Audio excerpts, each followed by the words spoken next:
You are more than worthy of putting time, effort, energy, space, care, and love into yourself.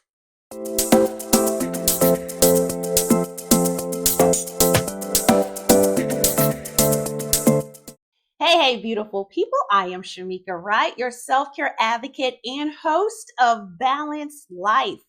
This week's topic is all about receiving the right message at the right time to help your journey. And I got a special shout out that's going to one of my sisters.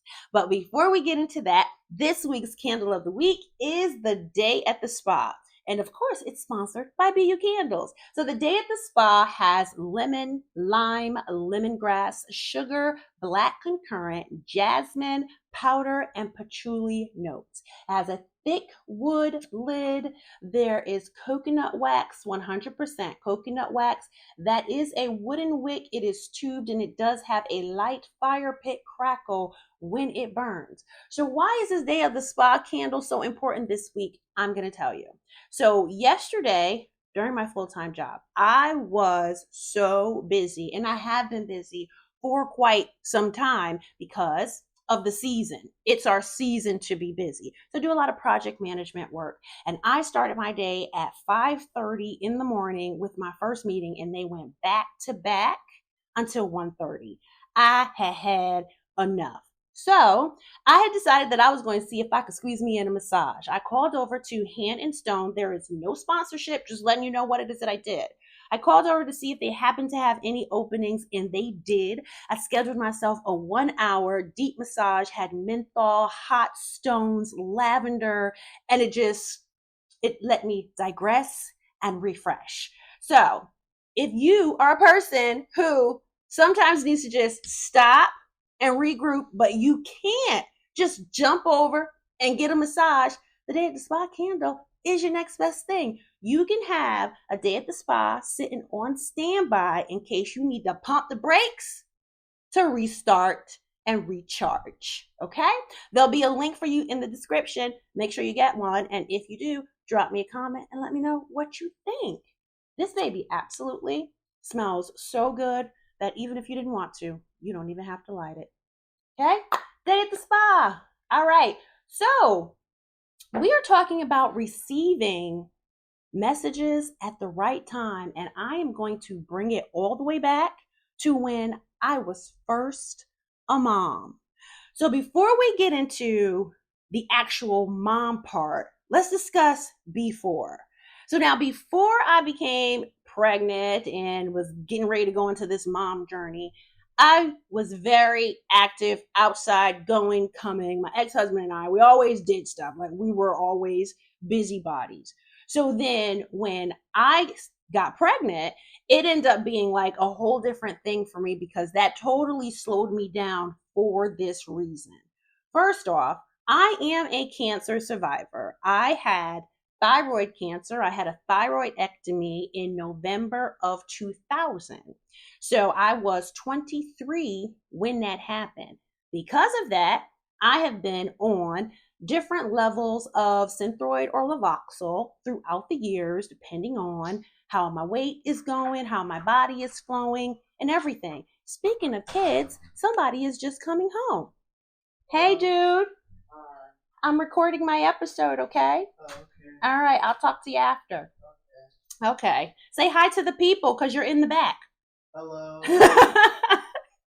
All right. So because I was on, because I had the thyroidectomy and I had been on different levels of thyroid medication throughout the years, when I became pregnant, the level of medication that I was on was only enough to sustain me. So first and foremost, I did not know I was pregnant yet. So I just knew that I was starting not to feel good. I wasn't going through the throwing up or anything, but what I did go through was some feminine problems. So I ended up developing a yeast infection, and it was the combination of my body's hormone changing to adapt to this fetus, and the medication that I was on, it was not strong enough to sustain. So it was coming through my body as a yeast infection. So I had went to the doctors because, ladies, first thing, if something ain't right downstairs, first thing we doing is looking to our man like, what the fuck? Right? That's what we doing. But he ain't do nothing. He didn't do nothing. He didn't do anything. So went to the doctors because I was terribly uncomfortable. They didn't want to touch me because I was quite sensitive at the time. And they just decided they were going to send me off to get some blood work. They did it as an emergency just because of how uncomfortable I was. And then within like a couple of hours, they had called and was like, Shemeka, congratulations, you're pregnant. And I was stuck. I was stuck. Here's the thing, because I had just stopped taking my birth control pill, right? We had just decided that we were going to try. So that meant I was like pregnant in a week. Okay. Fertile Myrtle, anybody? Hello. Okay. And so I was like, all right. And so they were like, hello, hello. And I said, oh yeah. They was like, is it a good thing? Is it a good thing? I was like, oh yeah. It's a good thing. But I was just shocked. I was just stunned. So at this time I was 31. I think I was 31. But that's when they start talking to me and telling me that, that mixture of the level of medication that I was on for my thyroid, it wasn't enough to sustain. And then now I have the hormones happening in the baby developing and stuff like that. And as a result, my body reacted to a yeast infection. So that was that. We got past that after I had got through the healing, and then we started changing my doses. I had to do a big coordination between like my endocrinologist, my primary care, and my OBGYN, trying to make sure that I stayed within a reasonable level to sustain myself, and then also to manufacture this baby that was cooking in this oven. So I say all that to say, I did not have a pleasant pregnancy experience. So before I even got to the point of getting my baby here, I was sick all the time. I couldn't even brush my teeth in the morning without having something to eat first, because toothpaste would just make me just all over the place. Like it wasn't a happy time for me. So that was the beginning of me not doing things and not going places and not being as active as I was, because that just kind of sat me all the way down, right? So, okay, now let's fast forward. We're about 9 months? 9 months. Yeah. He ends up being a breech. That was a whole other thing. So because he was breech, I had he had turned, I think, at the like 7th or 8th month, because the majority of the time he was head down. He had turned, and I remember this night as clear as day, the night that he turned, because I was in excruciating pain. And I just remember my ex-husband, he was like, I had woke him up in the middle of the night, and I just remember saying to him, I was like, your son is killing me. Like, he is killing me. And so, he's like trying to help him, rub him, telling him, leave your mama alone. It was really funny. So we decided that because he had turned so late, that we were going to try a version. And so now keep in mind, my son now is 15. So I don't know what they're doing in current practices because I don't have no fresh baby, but this is what we were doing back in 2008, 2009. So we decided that we were going to try a version. And a version is when they try and force the baby in a procedure outside of the womb to kind of just flip back, turn back over.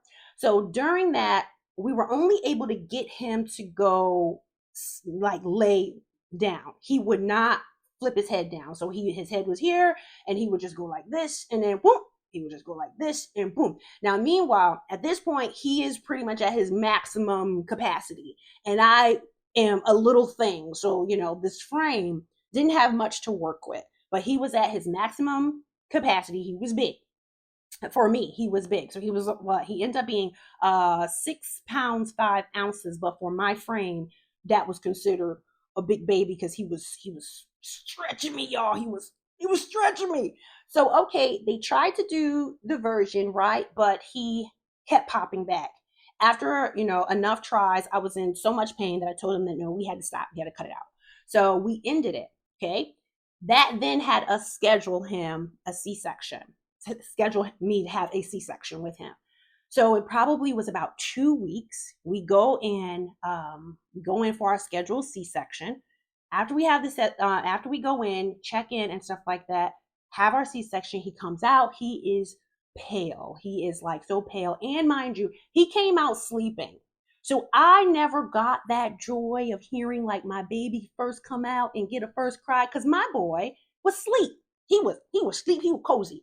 And I remember the doctor saying, "Oh, he had no intentions on coming out. He's asleep because my water didn't break or anything. We were just at our capacity. We were at our time, and he needed to get out. Okay, he needed to come out.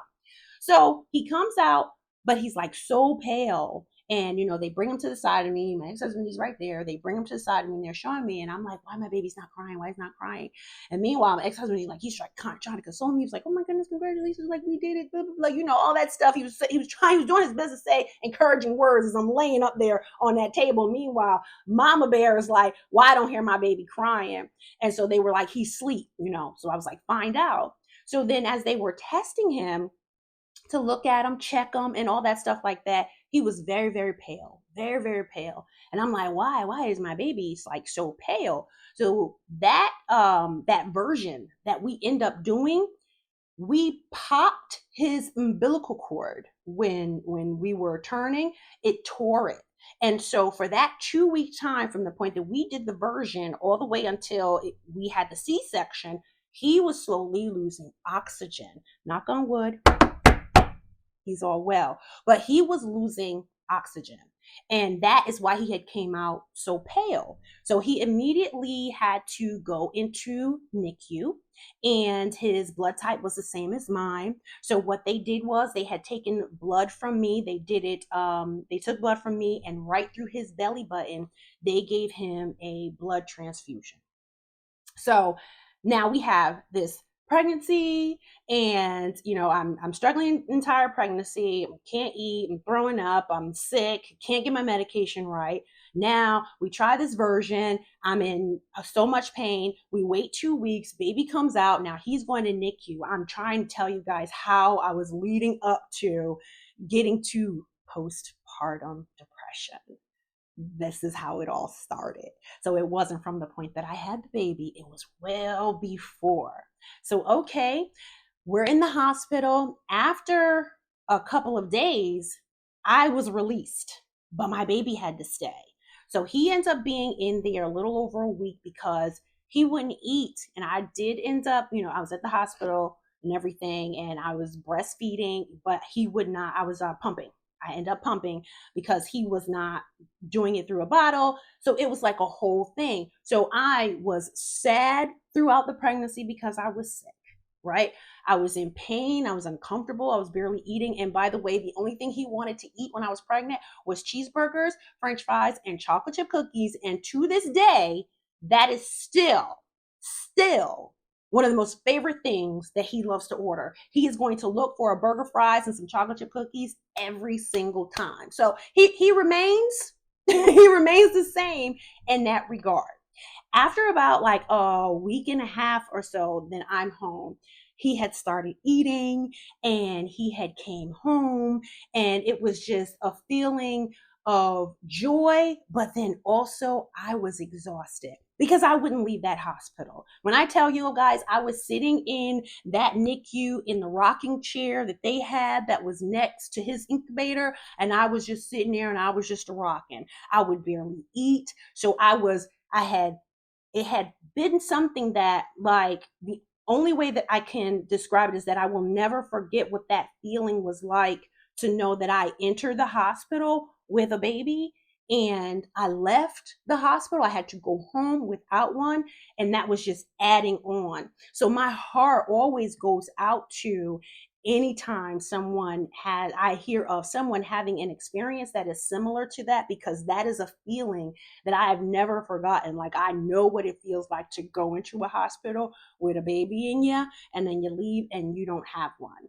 So I am very thankful, that he pulled through, he started eating, and so now he's home. But as a result of all this, now I'm pumping and I'm barely eating. And then that made me like 100 times more overprotective. I'm like hovering. I am just right there, right? You cannot get me to separate myself from this baby. So it got to a point though, after I had had him for a couple of months, my sisters, your family, they come over, they visit and everything like that. I knew that I was sleep deprived. I knew that I was not eating. I knew I missed doing things. I knew that I missed not feeling like myself. Like now, the only thing I am in this moment is just this baby's mom. When people are calling, no one was asking me how I was doing. They were only asking about how's the baby, what's the baby doing. Oh, and people weren't coming to my house like that before, but then once this baby was here, it was like the baby, baby, baby. Meanwhile, I'm sitting there and I'm looking at loved ones, I'm looking at friends, and I'm like, some of y'all don't see me that I am over here dying inside, dying. There would be a few incidences when like friends would it would like dawn on them and they would say, you know, how I'm doing, but more often than not, every single time it was, how's the baby, how's the baby, how's the baby. And Shemeka was getting tired of hearing how's the baby, because I'm like, can somebody please just ask me how I'm doing. So I must have put that into the universe, because my sister Claudette had came over to see us one night.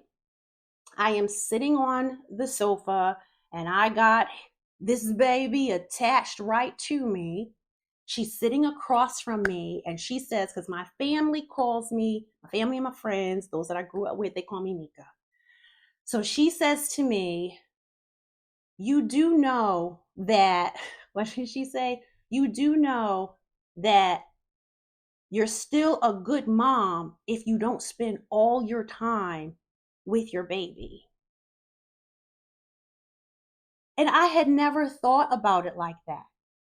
I don't know if it's society, I don't know what it is, but I had this notion, and I'm pretty sure that there are a lot of other women that can resonate with what it is that I'm saying.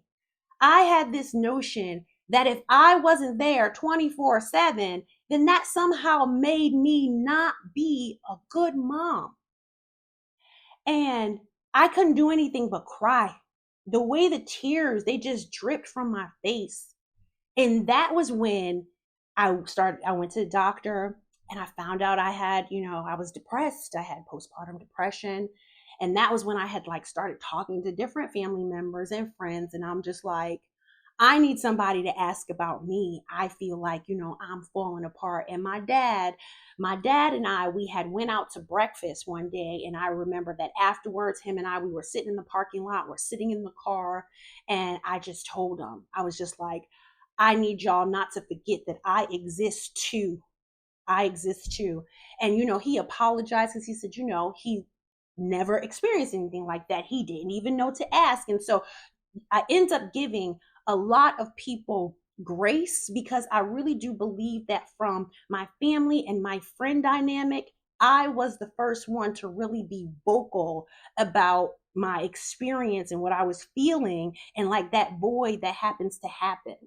But when my sister said that to me, it gave me a whole new train of thought, because she then followed it with, you do the best that you can. And if you know that you are doing right, everything else from there, you take your hands off of it and you let it go. And I kept that. I kept that with me throughout my entire time so far raising up my son.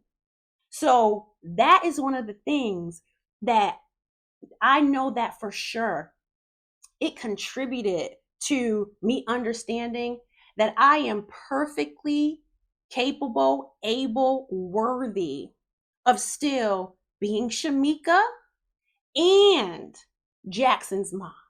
I'm not one or the other. Because I decide to do something for myself or take care of me, that doesn't mean I'm being selfish towards my child, or I'm no longer a good mom because I decided to take care of me. And I think that the more that women tap into that and know that when you are heads down, you're in mom mode and you're giving it all you got. You're pulling left, right, sideways. You are showing up. That there's no problem with you also showing up for you. And that was a message that my sister gave to me. Thank you, Claudette. Thank you. That's a message that she gave to me when my baby was what? Like 2 months. And you just never know how the messages that you receive in your journey can absolutely alter how you handle your life. Because her giving me that message at that time completely shaped the fact that as a mother, I am still worthy. As becoming Jackson's mom, I'm still Shemeka. My interests don't go away. My hobbies don't go away. I'm just going to be a little bit more creative as to how I incorporate it. But who I am as an individual does not just disappear because I became somebody's mom. So I hope that this message really helps someone, and that if you are a person who is finding yourself like forgetting about you, that you remember that if you are heads down and you are giving it all you got and you are making sure that the T's are crossed and the I's are dotted, you are more than worthy of putting time, effort, energy, space, care, and love into yourself. I hope you guys enjoyed this video this week. Make sure you drop me some comments, hit that subscribe button, like and share. And of course, I'm going to see you next week. So stay healthy and stay beautiful.